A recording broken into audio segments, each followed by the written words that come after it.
Presiden menegaskan upaya pengendalian inflasi menjadi tanggung jawab bersama. Kondisi inilah yang terus akan kita monitor dan tentu kita kelola untuk tidak berimbas terlalu Inflation besar. report showing that there's been no relief in key categories like food, energy, shelter. Masa iya sih 2023 akan resesi dan dunia menjadi segelap itu? Warren Buffett pernah bilang, be greedy and others are purple. Mari kita cek apakah orang-orang tersebut lagi greedy atau purple ya, dengan menggunakan Money Influencer Index.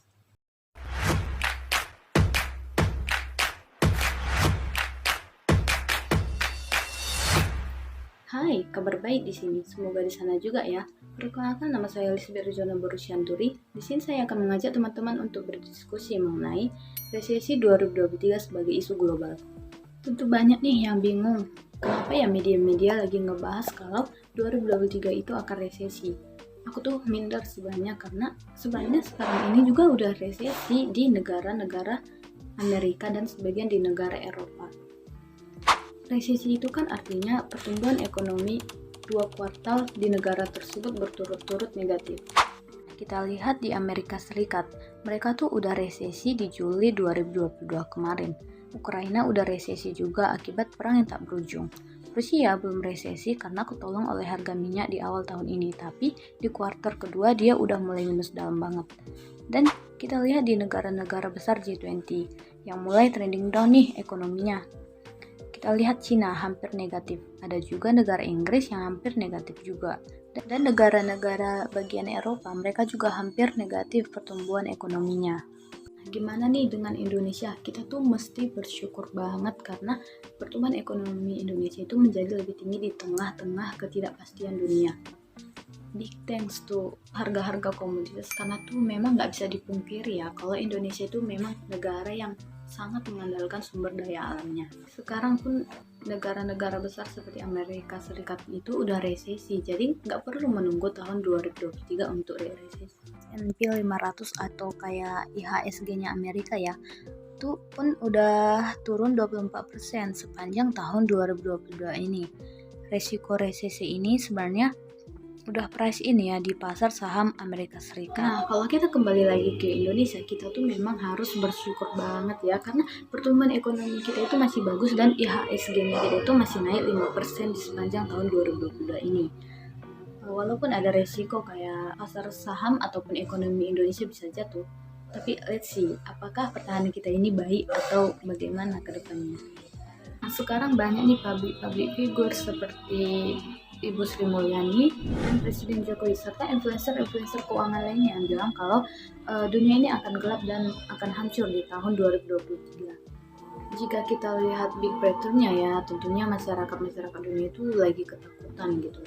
Nah, tapi menurut aku ya, resesi itu real untuk kebanyakan negara karena udah kita lihat inverted yield curve di April 2022 dan US resmi resesi di Juli 2022. Nah, simpelnya tuh untuk indikator curve yield ini kita bisa kayak kasih contoh, misalnya kita itu taruh deposito jangka waktu 1 bulan, itu pasti bunganya lebih gede daripada deposito jangka waktu 10 tahun.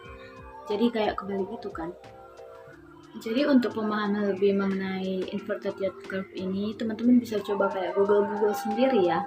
Tapi menurut aku ya, Indonesia tuh might be different karena pertumbuhan ekonomi yang 55% itu digunakan untuk konsumsi masyarakat. Jadi big thanks to populasi Indonesia yang gede banget sehingga kita tuh nggak terlalu membutuhkan atau kita tidak terlalu ketergantungan dengan negara lain. Jadi yang kedua tuh yaitu super combo inflasi. Suku bunga yang tinggi dan juga resesi menurut aku udah price in ya atau udah terefleksi pada saat ini. Namun yang menjadi pertanyaannya, kenapa ya kok suku bunga yang setinggi itu tapi inflasinya belum turun-turun? Ya karena it takes time atau itu butuh waktu untuk resepnya itu bisa bekerja ya. Sama seperti kayak kita lagi pakai obat jerawat, kalau kita pakai kan besoknya nggak langsung kembali gitu kan ya, atau muka kita nggak langsung mulus untuk besoknya gitu. Namun kita harus pakai itu secara berulang-berulang sehingga perubahannya itu juga akan ada secara bertahap. Sama seperti itu juga dengan suku bunga dan juga inflasi.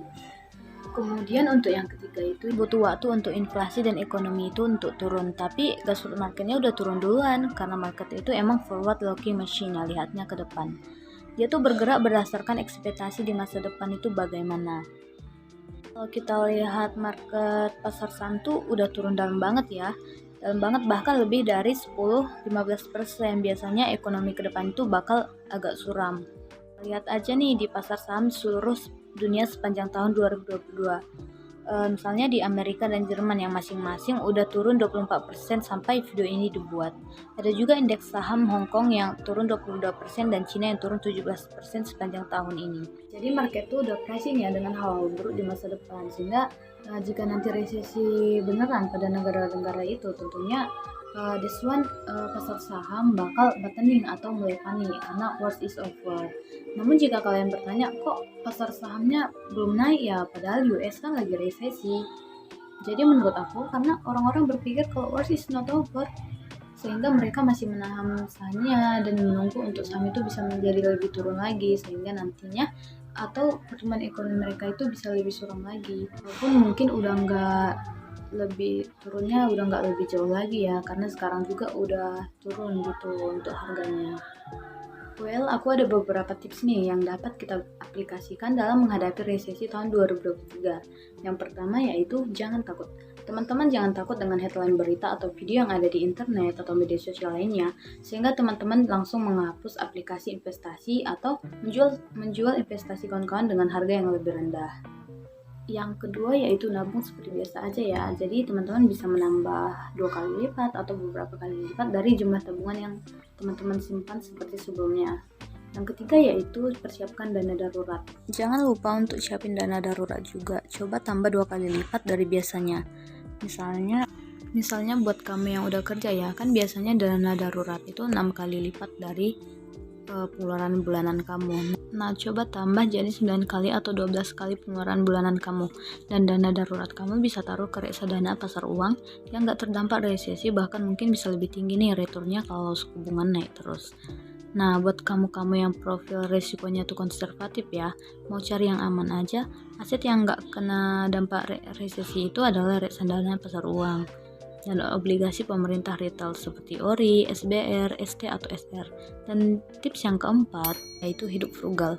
Cobalah hidup frugal dulu, gak perlu jor-joran habisin uangnya karena di kondisi sekarang banyak yang lagi susah. Mari kita juga untuk ikut berempati juga, yaitu dengan hidup berhemat. Jadi gimana nih persiapan kamu untuk tahun depan? Coba ketik di kolom komentar ya. And then thank you for watching. See you di tugas berikutnya. Bye bye.